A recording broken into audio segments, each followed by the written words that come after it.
Olá pessoal, boa noite. Aqui com muito calor, né? Nessa cidade quente, abafada, mas estamos aqui firmes e fortes, apesar do atraso, né? Fugiu da programação que eu havia planejado às 20 horas.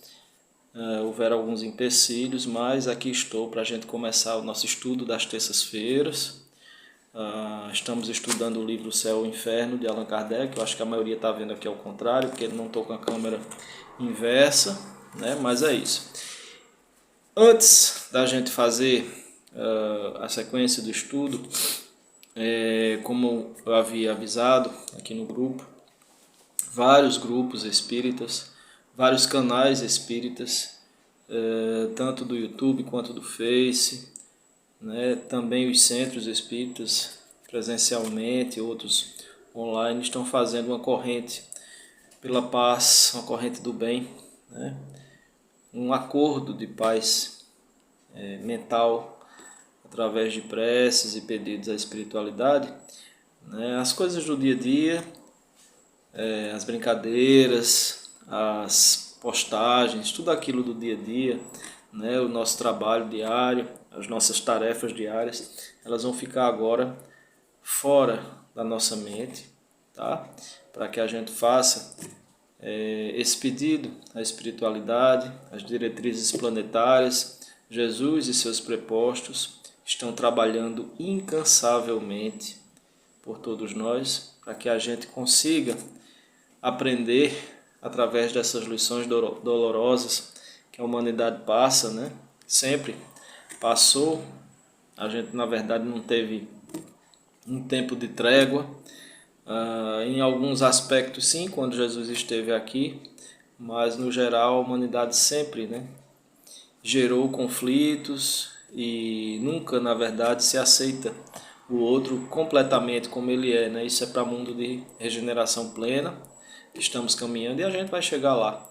A questão é, durante essa chegada, né, o que a gente passa, que a humanidade passou, de conflitos, batalhas, guerras, tudo isso vai gerando um karma no planeta inteiro e, consequentemente, essa sequência de rancores e ódios vai se perpetuando, né? E aqueles que dominaram na antiguidade, que tiveram o poder nas mãos, ganhando novas chances de fazer da melhor maneira, não fazem e recaem novamente na atual encarnação nesse engano, né, nesse engodo da busca pelo poder incessante, da dominação incessante. E isso é o que leva, né, através de outros karmas individuais, a essas guerras, a esses conflitos. Então, quanto mais energia positiva, né, contrária à escuridão, contrária ao mal, a gente colocar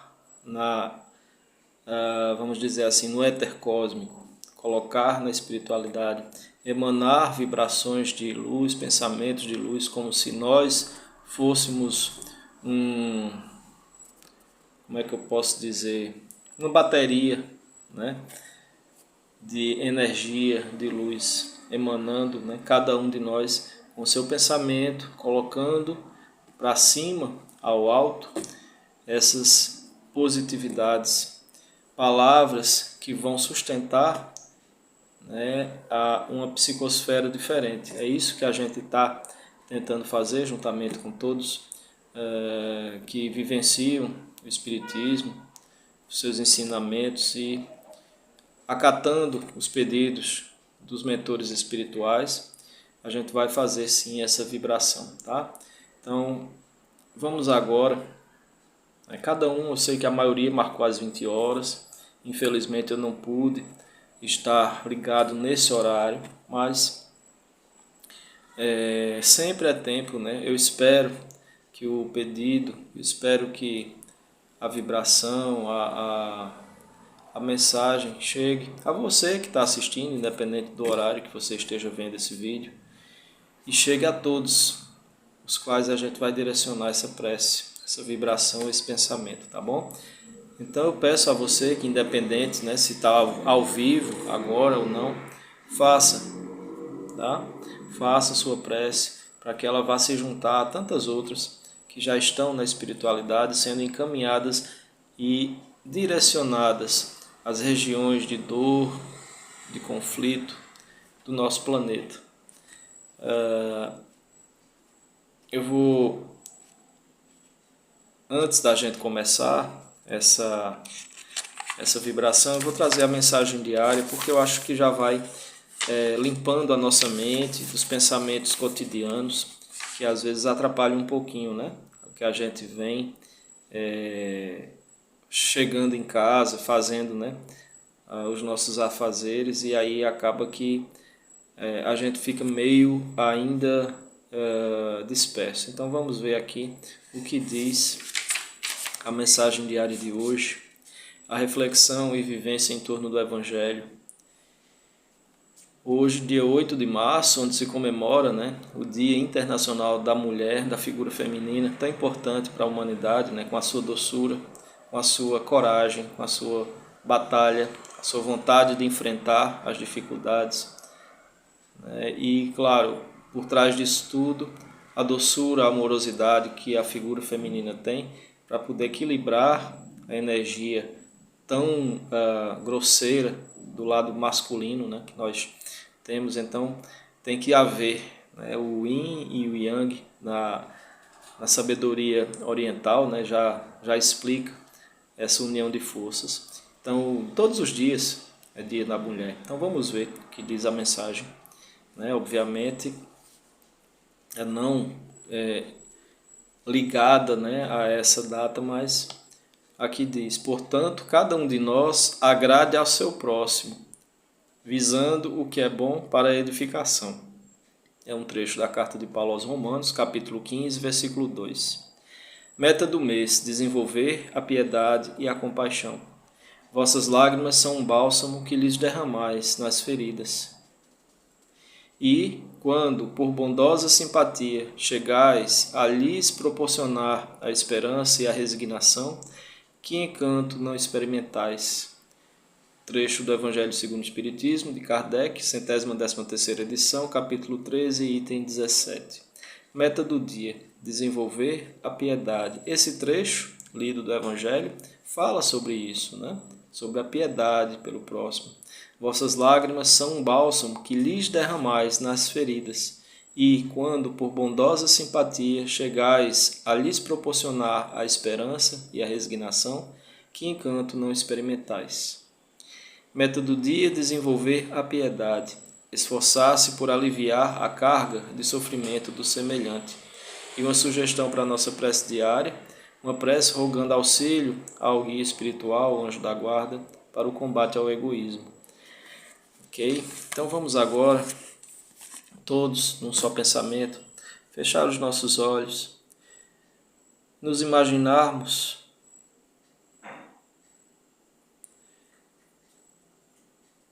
envoltos em uma grande luz, muito branca, muito alva,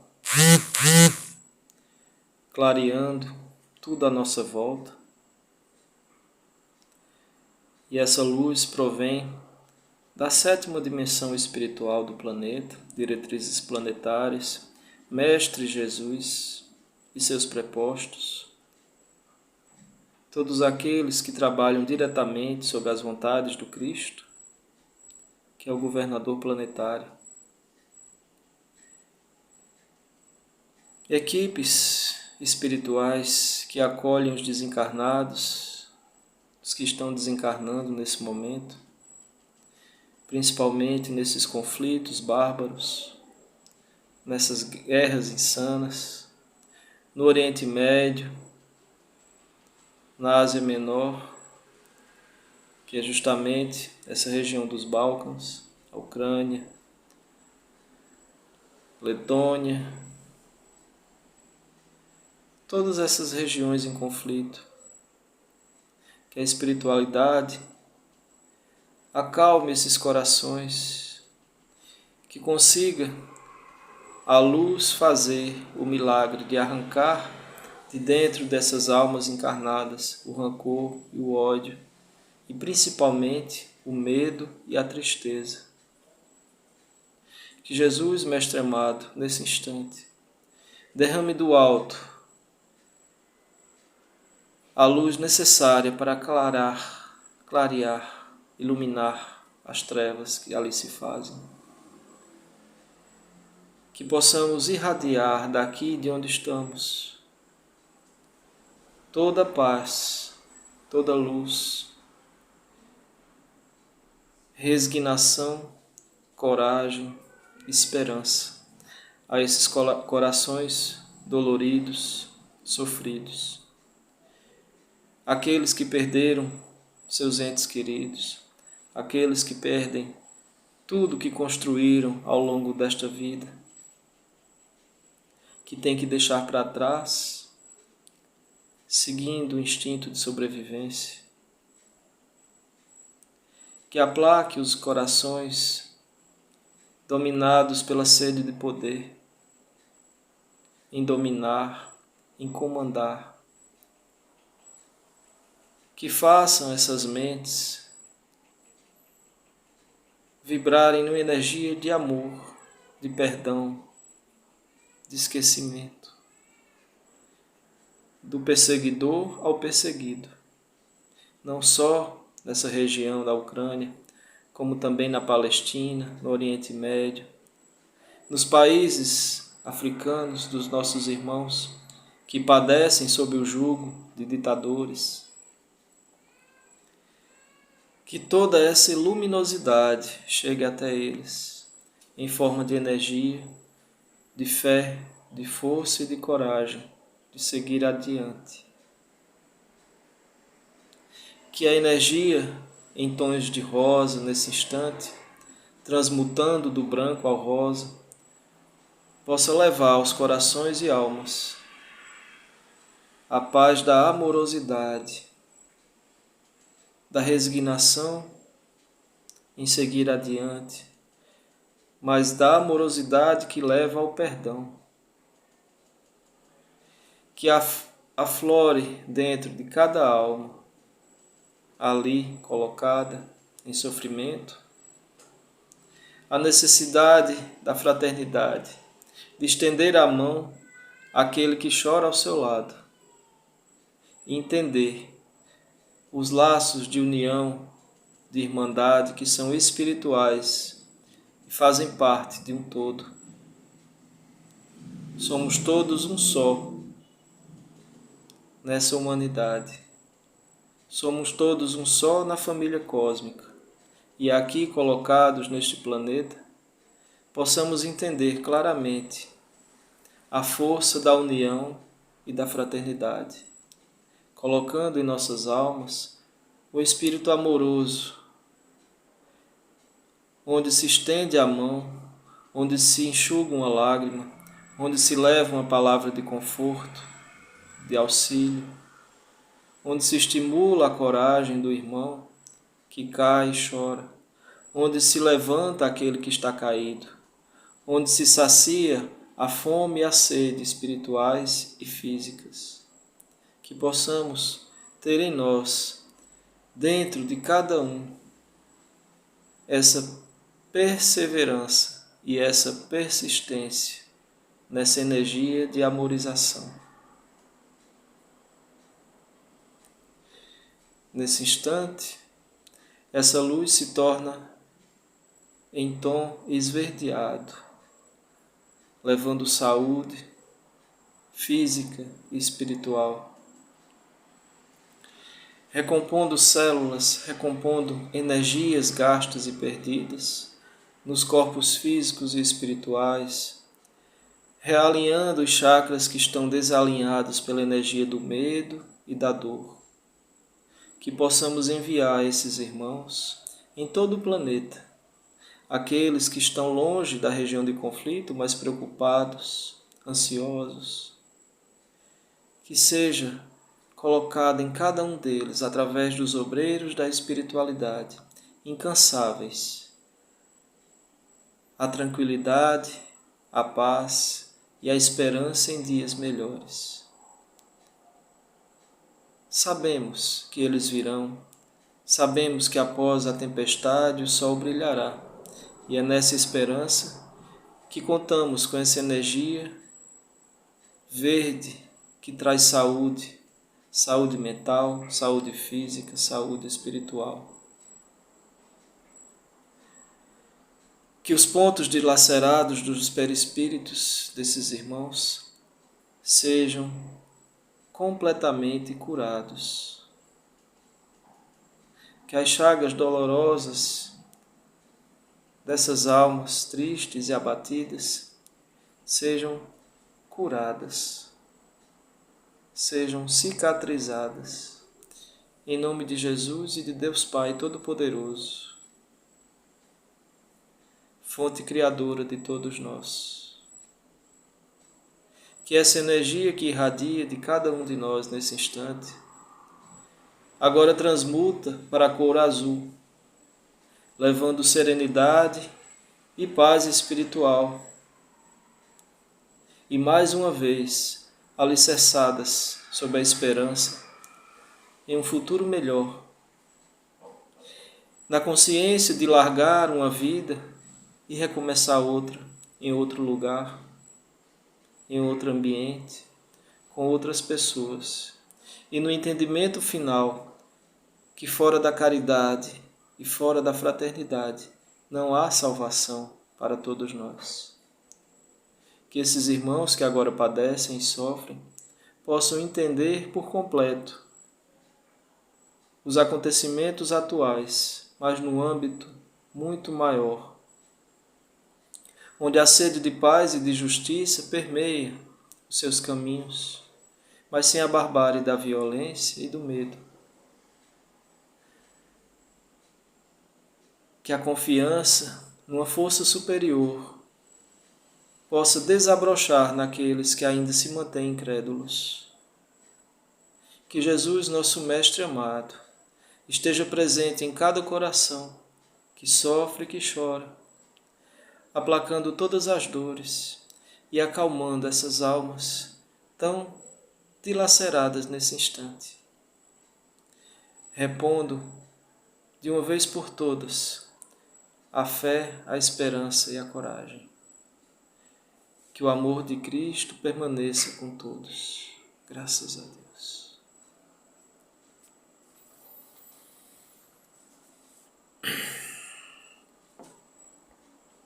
Emanada a nossa vibração, graças a Deus, a todos os lugares do mundo onde hajam conflitos e dores, contando com o momento em que você esteja assistindo e colaborando de olhos fechados, fazendo o seu pensamento, a sua vibração para todos aqueles que nesse instante estão em situações difíceis. Muito obrigado por participar.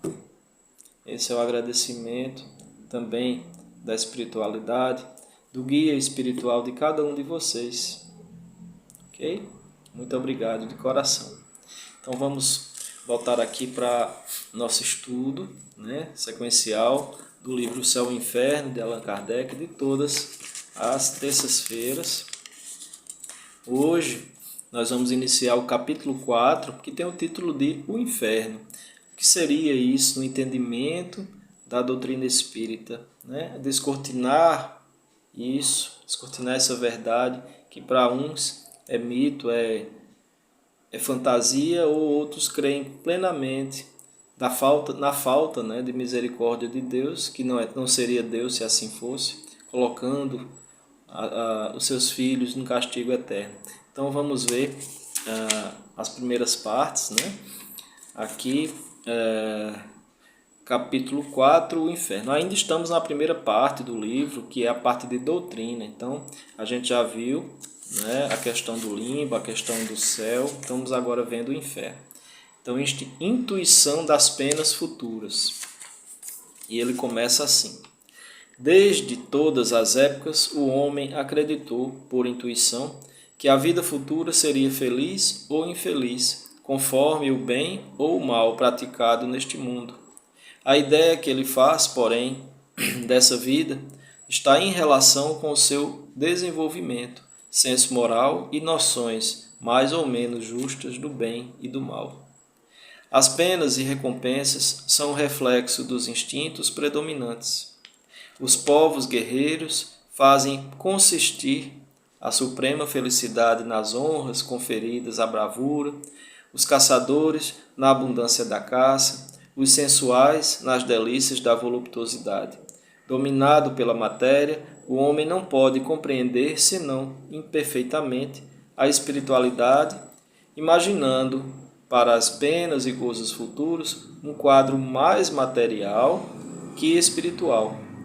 Afigura-se-lhe que deve comer e beber no outro mundo, porém melhor que na terra. E aqui ele faz uma pequena observação, né, nesse finalzinho, porém melhor que na terra, né, comer e beber no outro mundo. E ele diz, o pequeno saboiano, a quem o seu cura fazia a descrição da vida futura, perguntou-lhe se todo mundo lá comia pão branco como em Paris. Né? Essa é uma referência que ele faz nessa alusão ao mundo, né? Do invisível, ao plano espiritual, ou seja, o céu.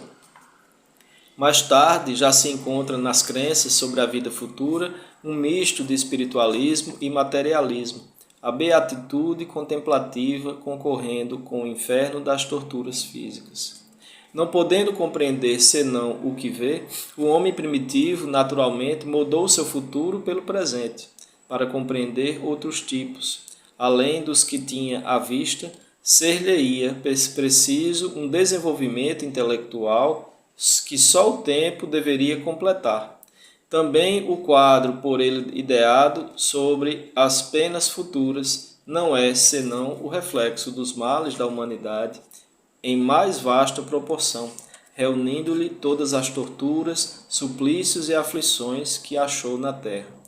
Nos climas abrasadores imaginou o inferno de fogo e nas regiões boreais o inferno de gelo. Não estando ainda desenvolvido o sentido que mais tarde o levaria a compreender o mundo espiritual, não podia conceber senão penas materiais e, assim, com pequenas diferenças de forma, os infernos de todas as religiões se assemelham.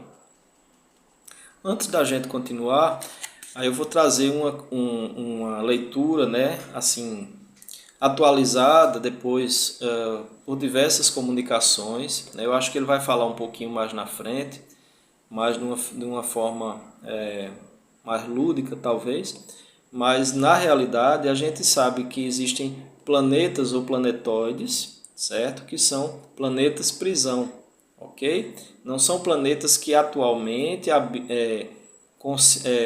têm na sua essência o jugo da encarnação, das encarnações, porém são colocados ali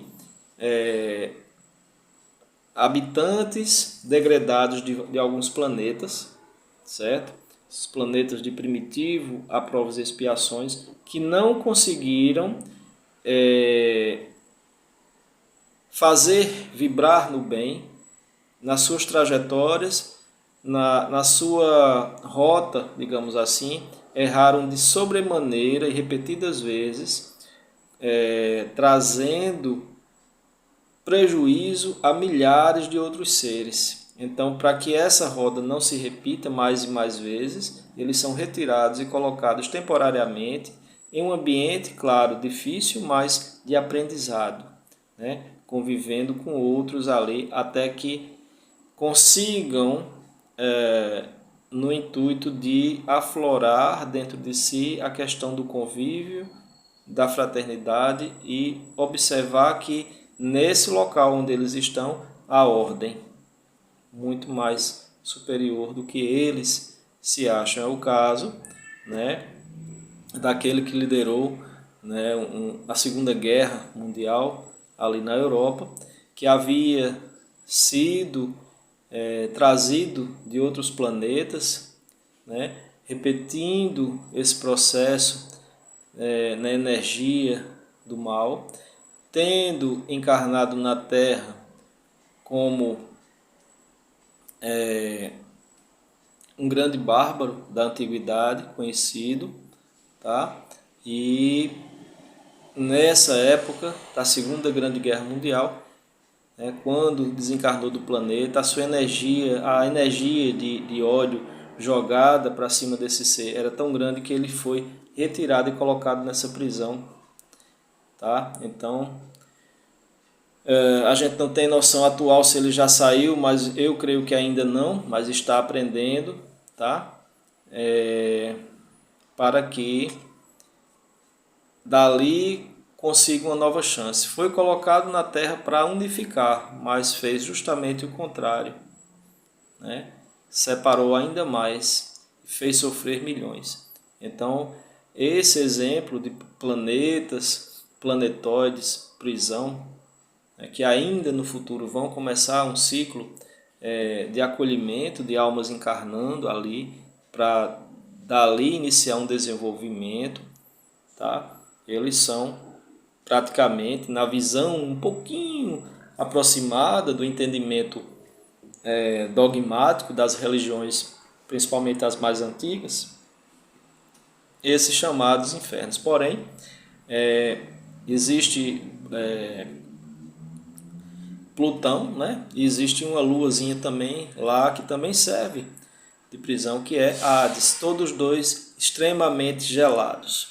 Há relatos na espiritualidade que os umbrais, principalmente o umbral grosso, né? Apesar de ter ali aquele fogo que é também plasmado mentalmente por muitos dos seus que ali estão, eles têm na sua maior conotação frio. Então essas entidades elas passam muito frio. Essa ideia do calor do fogo eterno é errônea, tá? Existe sim, em algum outro planeta sim, dessa forma, mas não nessas redondezas, tá? Então vamos voltar aqui para outro tópico que diz: o inferno cristão imitado do inferno pagão.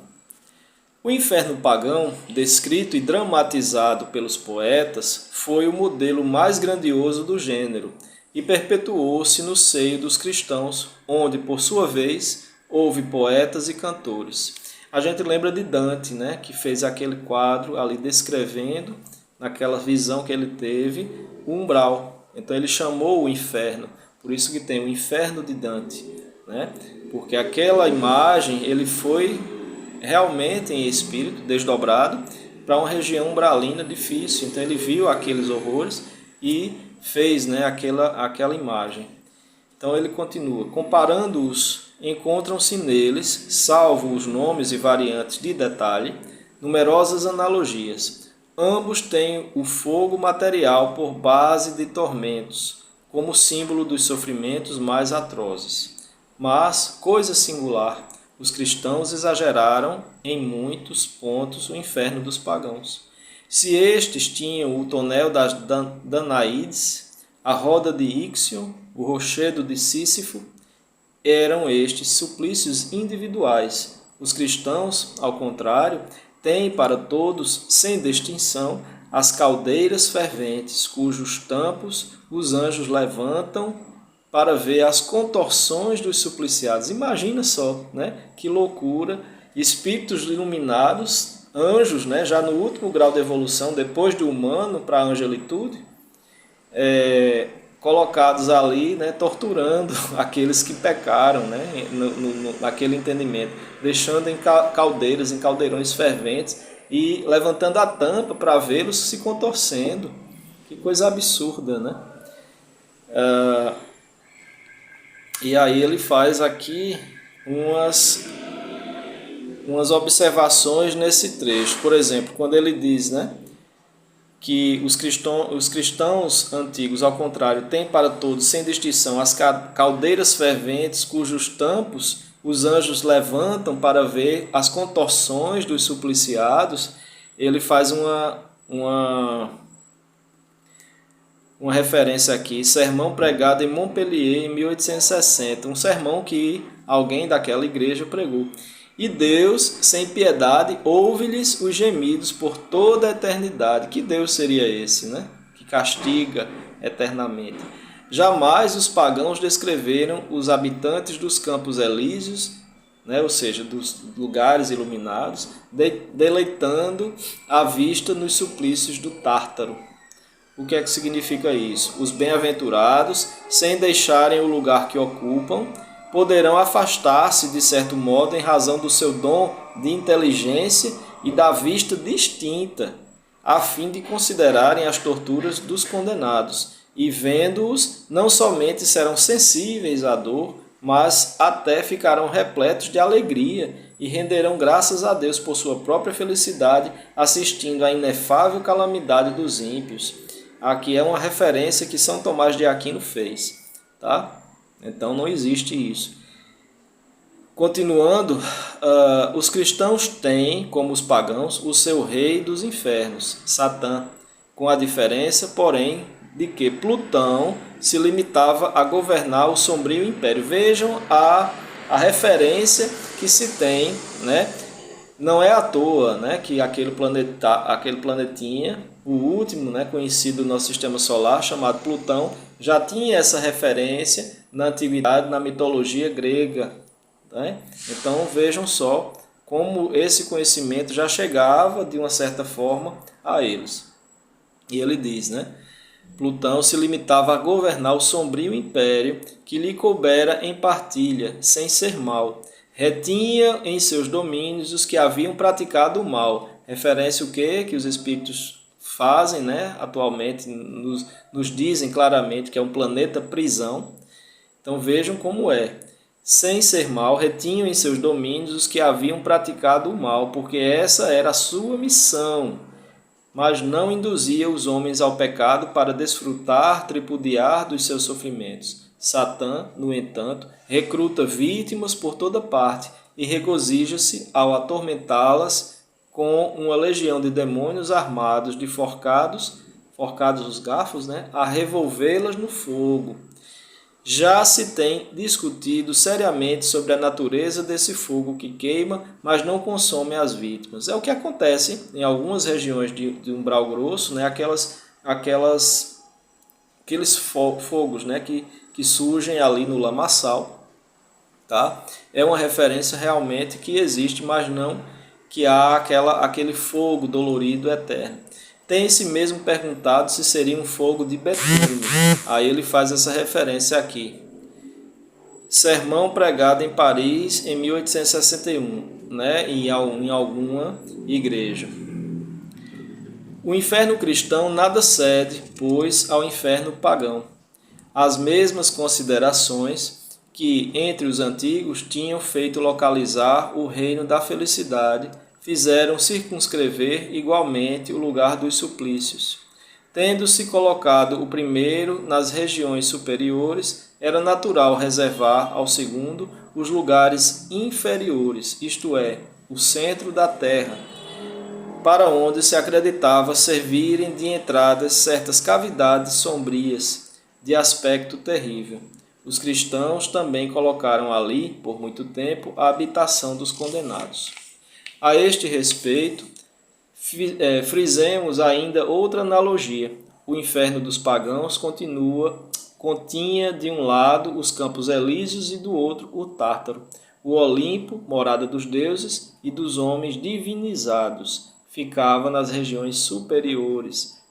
Segundo a letra do Evangelho, Jesus desceu aos infernos, isto é, aos lugares baixos, para deles tirar as almas dos justos que lhe aguardavam a vinda. E aí a gente faz a referência às dimensões espirituais da Terra. Obviamente a gente está falando da Terra, existem em todos os planetas, mas na Terra os umbrais, né, obviamente, mais próximos à crosta, e lá em cima, né, sétima dimensão, diretrizes planetárias, ok? Governança planetária.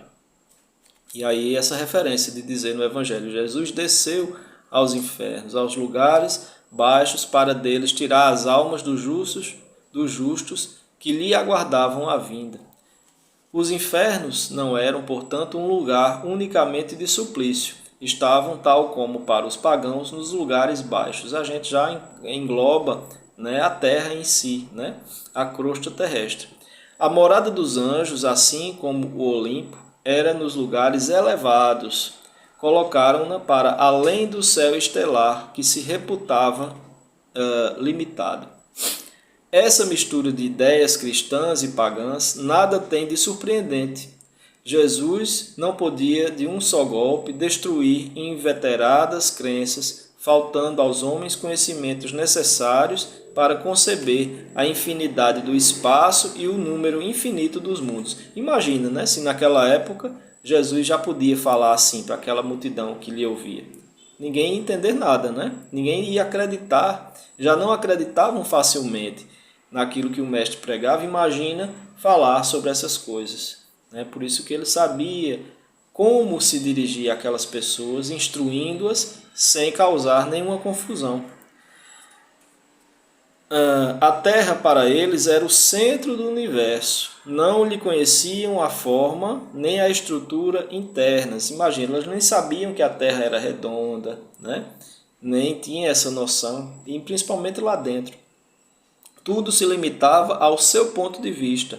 As noções do futuro não podiam ir além dos seus conhecimentos. Jesus encontrava-se, pois, na impossibilidade de os iniciar no verdadeiro estado das coisas. Mas não querendo, por outro lado, com sua autoridade, sancionar prejuízos aceitos, absteve-se de os retificar, deixando ao tempo essa missão. Jesus não ficou modificando o que eles acreditavam claramente. Ele limitou-se a falar vagamente da vida bem-aventurada, dos castigos reservados aos culpados, sem referir-se jamais nos seus ensinos a castigos e suplícios corporais, que constituíram para os cristãos um artigo de fé. Eis aí como as ideias do inferno pagão se perpetuaram até aos nossos dias. E foi preciso a difusão das modernas luzes, o desenvolvimento geral da inteligência humana para se lhe fazer justiça. Como, porém, nada de positivo houvesse substituído as ideias recebidas ao longo período de uma crença cega, sucedeu transitoriamente o período de incredulidade a que vem por termo a nova revelação. Então, quando passou o período de incredulidade, aí sim chegou as luzes, através da mediunidade, do estudo da mediunidade, naquela época de Kardec. Era preciso demolir para reconstruir, visto como é mais fácil ensinar ideias justas aos que em nada creem, sentindo que algo lhes falta, do que fazê-los aos que possuem uma ideia robusta, ainda que absurda. Então é mais fácil ensinar a quem nada acredita, do que aqueles que já têm a sua convicção plena. Localizados o céu e o inferno, as seitas cristãs foram levadas a não admitir para as almas senão duas situações extremas: a felicidade perfeita e o sofrimento absoluto. O purgatório é apenas uma posição intermediária e passageira, ao sair da qual as almas passam, sem transição, à mansão dos justos.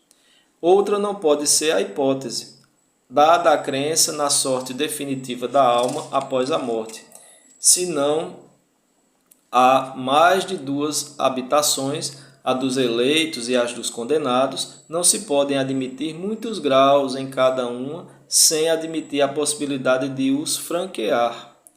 E, conseguintemente, o progresso. Ou seja, o purgatório está nesse intermeio aí, Vamos negociar com aqueles que ainda estão no meu termo. Ora, se há progresso, não há sorte definitiva.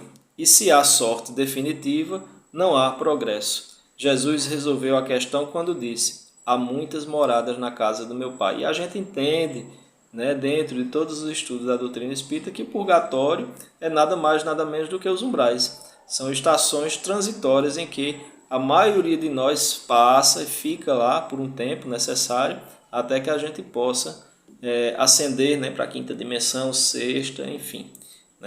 Quando eu falo colônias espirituais, a gente sabe, estão no terceiro umbral, são umbral ainda, tá? Claro que bem melhores, do que as regiões mais abaixo. Deixa eu só ver aqui uma coisa, pessoal.